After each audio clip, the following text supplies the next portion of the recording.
What we learned from Mark Zuckerberg's 3-hour chat with Joe Rogan.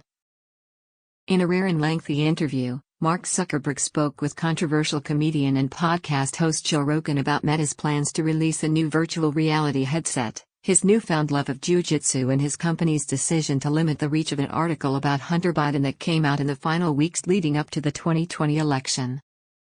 In the 3-hour chat with the Joe Rogan Experience podcast, Zuckerberg detailed his company's plans to release a new virtual reality headset in October. Zuckerberg said the forthcoming headset will have the Joe Rogan Experience, including eye and face tracking, so that people's VR avatars can accurately mimic their facial expressions and users can feel as if their avatar is looking directly at another person's avatar in VR social apps. The company's most recent VR headset, Quest 2, was released in October 2020. The release of the interview with Rogan comes a week after Zuckerberg was widely criticized online for the simplicity of his avatar in Horizon Worlds, which is Meta's flagship social VR app. Zuckerberg later admitted the image he shared was pretty basic. In his conversation with Rogan, Zuckerberg said more about the new headset will be revealed at Connect, which is Meta's annual VR developer conference. The company hasn't yet announced a date for the conference this year, but it's typically in the fall. Last year, it streamed online on October 28. Zuckerberg doesn't sit for many traditional press interviews. Rogan's podcast, while popular, has also come under criticism for the host's inaccurate claims about COVID-19 and vaccines. In addition to discussing VR, Zuckerberg was also pressed on some of the company's content moderation decisions. In one exchange, nearly 2 hours into the chat, Zuckerberg addressed his company's decision to reduce the spread of a New York Post article published in October of 2020 that made allegations about Hunter Biden.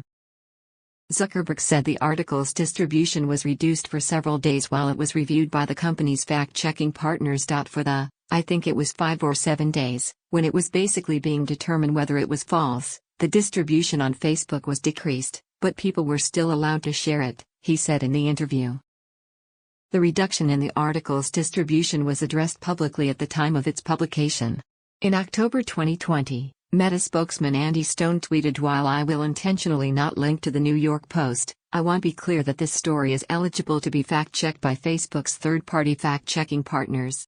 In the meantime, we are reducing its distribution on our platform." When pressed by Rogan about what it means for the distribution to be decreased, Zuckerberg added, "Basically, the ranking and newsfeed was a little bit less, so fewer people saw it than would have otherwise." Zuckerberg said he didn't know by what percentage off the top of my head, but said it was basically, the ranking and newsfeed was a little bit less, so fewer people saw it than would have otherwise. Zuckerberg said the decision to take action on the story came after broader warnings from the FBI to be vigilant, given Russian propaganda in the 2016 election. "We just kind of thought, hey, look, if the FBI, which I still view as a legitimate institution in this country, is very professional law enforcement, if they come to us and tell us that we need to be on guard about something, then I'm going to take that seriously," he said. Facebook and Twitter each took steps to limit the spread of the story on their platforms at the time. Twitter's co-founder and former CEO Jack Dorsey later said his company made the wrong decision on the matter. After fact-checkers looked into it, Zuckerberg said no one was able to ultimately say that the story was false. "The situation sucks," he said. Sucks. He added, "I think the process was pretty reasonable.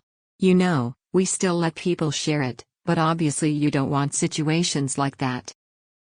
On Thursday evening, after Zuckerberg's interview with Rogan circulated on social media, Meta's verified communications account on Twitter responded to tweets related to Zuckerberg's discussion of the Hunter Biden story. Mark testified before the Senate nearly 2 years ago that in the lead-up to the 2020 election, the FBI warned about the threat of foreign hack and leak operations, the account tweeted. In the conversation, Zuckerberg also touched on algorithms and content moderation, as well as lighter topics like his morning routine and his family's love of jiu-jitsu. According to Zuckerberg, "Jiu-jitsu is a big part of who I am.